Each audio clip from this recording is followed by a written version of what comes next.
Salam YouTube. Qrafon onlayndır. Bizə dəstək olmaq üçün videoları bəyənmək, kanalımıza abunə olmaq, bildirişi aktiv etmək və videolar paylaşmaq kifayətdir. Bizim Facebook, Instagram səhifələrimizə və Telegram kanalımıza abunə olmağı unutmayın. Getdik. Keçən həftənin Texnoxəbər daycestini təqdim edirəm. Ötən həftənin ilk xəbəri nəhayət ki Sony'dən gəldi. Sony yeni oyun konsolu olan PlayStation 5-in qiymətlərini səsləndirdi. $500 standart, $400 isə disk oxuyansız, yəni diskavodsuz. PlayStation 5 19 oktyabrdan satışa çıxarılacaq.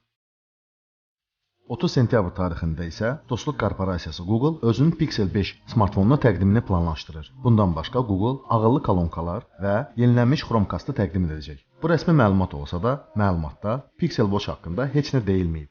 Google-dan fərqli olaraq Oppo şirkəti dairəvi siferblatlı saatları patentləşdirib. Bu saat 3D axarlı displey ilə təqdim olunacaq. Əgər yeni Gorilla Glass Victus şüşələri olmasa, bu saat vəhşi kimi cızılacaq. Davam edirik. Çinin Xarici İşlər Nazirliyinin mətbuat katibi bəyan edib ki, TikTok sosial şəbəkəsi yəqin ki bağlanacaq. Onun sözlərinə görə, TikTok sosial şəbəkəsini amerikanlılara verməkdənsə bağlanması daha yaxşı olacaq. Əks halda Çin rəhbərliyi biabır ola bilər. Özünü reklama keçək. Qrafonun 2 aktiv uduş kampaniyası var. Bir kampaniyamızda Redmi Note 9 Pro və AirDots, ikincidə isə təptəzə Apple Watch SE oynanılır. Şərtlər sadədir. Hər iki videoya baxmaqla bu şərtlərə əməl edib oyunumuza qatıla bilərsiniz. Oynayın, qazanın və giveaway videolarını paylaşın. Hamınıza uğurlar. Davam edirik. Nvidia ciddi olaraq ARM şirkətini $40 milyard almağı düşünür. Bu baş vermiş olsa, mobil çip bazarında ciddi dəyişikliklər baş verəcək. ARM-in müştərilər sırasına Intel, Qualcomm, AMD kimi texnogigantlar daxildir. Bu şirkətlər isə Nvidia-nın əsas rəqibləri sırasındadır. Nvidia-nın bu fikri baş tutsa, ARM lisenziyalaşdırılmasında ciddi dəyişikliklər baş verəcək. Amma Nvidia isə bunu təksib edir. Özünüz düşünün. Nvidia 40 milyard xərcləyir və ARM lisenziyalaşmasını əvvəlki kimi saxlayır. Bu isə nonsensdir. Bunun başqa adı isə ARM monopoliyasının Nvidia kökü olacaq. Huawei artıq neçə vaxtdır ki, yumşaq desək, o qədər də yaxşı vəziyyətdə deyil. İndi isə bu vəziyyət Huawei üçün daha da acınacaqlı olacaq. Sentyabrın 15-də ABŞ-ın Huawei sanksiyasının ikinci etapı başlayıb. TMC, Hynix, Micron, Qualcomm kimi şirkətlər artıq Huawei heç bir mobil cihazlar hissələri ilə təchiz edə bilməyəcək. Bir sözlə, Huawei demək olar ki, məhv olmağa doğru getməyə başladı. Bu Trump sanksiyalarından qorxan Çin şirkətləri də Huawei ilə əlaqəni kəsməyə qərara verib. Heç kim bazarda olan yeri ilə risk etmək istəmir. Nəticədə isə Huawei-yə milli elektronikada əlçatmaz oldu. Ola bilsin ki, Çin hakimiyyəti Huawei-yə dəstək olmaq üçün məcburi şəkildə milli elektronika şirkətlərini yuxarıda adı çəkilən şirkətlərlə əlaqə saxlamağı qərarı verəcək. Həm də noyabrda ABŞ prezidentinin seçkilərində Trumpın yenidən seçilməməsi baş verməsi də Huawei üçün müsbət nəticə ola bilər.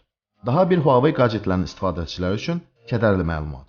Huawei smartfonları Android 11 əməliyyat sistemindən istifadə edə bilməyəcəklər. Android özü azad əməliyyat sistemi olsa da, Google ilə rəsmi münasibətləri olmayan MIUI sistem interfeysi Android 11-dən istifadə edə bilməyəcək. Sadəcə yeni MIUI Android 10 sistem interfeysi olaraq Android 11-in bəzi funksiyaları ilə təchiz olunacaq.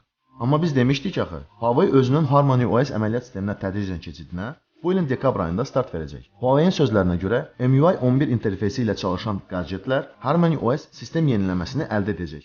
Bunların nəticəsi olaraq Huawei qəhərə çıxıb. Yeni təchizatın olmaması, anbarların boşalması və bunun nəticəsi olaraq Huawei qiymətlərinin qaldırılmasına səbəb olub. Çinin özündə Huawei smartfonlarının qiyməti 40% bahalaşıb. Məlumatlara görə, Huawei Kirin 9000 prosesoru ilə tam təchiz olunmadığı üçün bu şirkətin flaqmanları məhdud tirajla istehsal olunacaq. Buna baxmayaraq, Huawei yeni cihazlar istehsal etməyə qərar verib. Bunlardan biri də lazer vasitəsilə şarj cihazıdır. Bu cihaz eyni anda bir neçə gadjeti şarj edə biləcək, həm də uzaq məsafədən. Lakin balaca bir problem var. O da həmin lazerin insan gözünə düşməməsidir.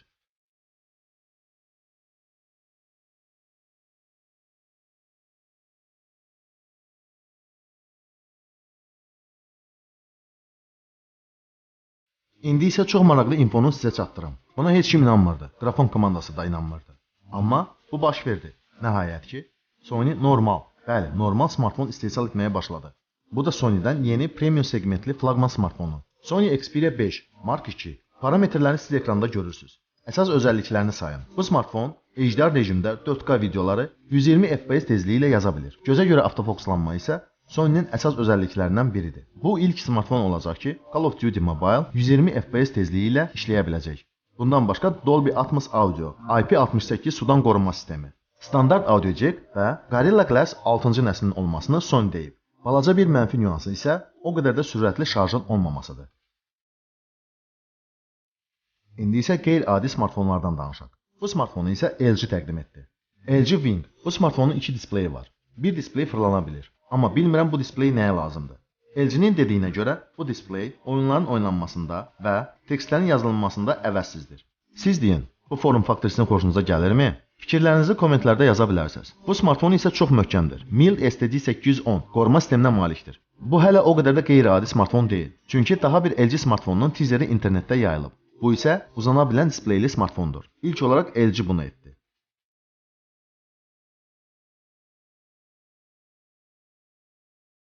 İndi isə daha maraqlı xəbərlərə keçək. Samsung, Snapdragon 875 prosesorlarının yeganə təchizatçısı olması barəsində Qualcomm şirkəti ilə razılığa gəlib. Bu xəbər yaxşı xəbərdir. Çünki TSMC şirkəti prosesorları istehsal etmiş olsaydı, prosesorların qiyməti yüksək ola biləcəkdi. Keyfiyyət baxımından isə istehsal fərqi sıfıra bərabərdir. Yəni hər iki şirkətin istehsal keyfiyyəti eynidir.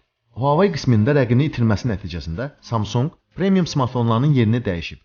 Bundan sonra qatlanan displeyli Fold smartfonları premium, Samsung S və Note serial smartfonlar isə ikinci plana keçir və subflagman statusunu alır.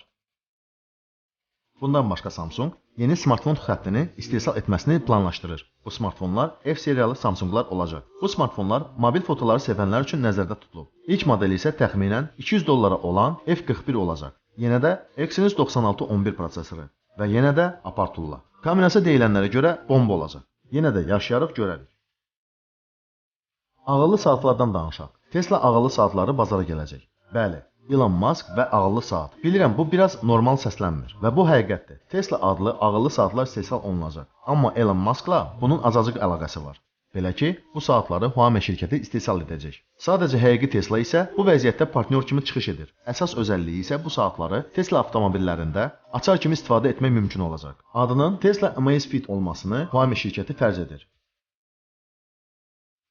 Xiaomi-dən xəbərlərlə bu buraxılışa son verək. Lei Jun, Xiaomi-nin 3-cü nəsil ekranaltı kameralar üzərində işlərin uğurla sona çatmasından xəbər verib. Amma hələ də belə texnologiyalı smartfonların bazara buraxılmasına Xiaomi tələsmir. Xiaomi bazarı öyrəndikdən sonra gələn il ilk ekranaltı kameralı smartfonları bazara təqdim edəcək. Deyilənə görə belə displeylərin istehsalı ilə TCL-in törəmə şirkətlərindən biri məşğul olacaq. Bununla da həftəlik texnoxəbərlər dayjesti sona çatır. Bizim Facebook və Instagram səhifələrimizə və Telegram kanalımıza abunə olmağı unutmayın.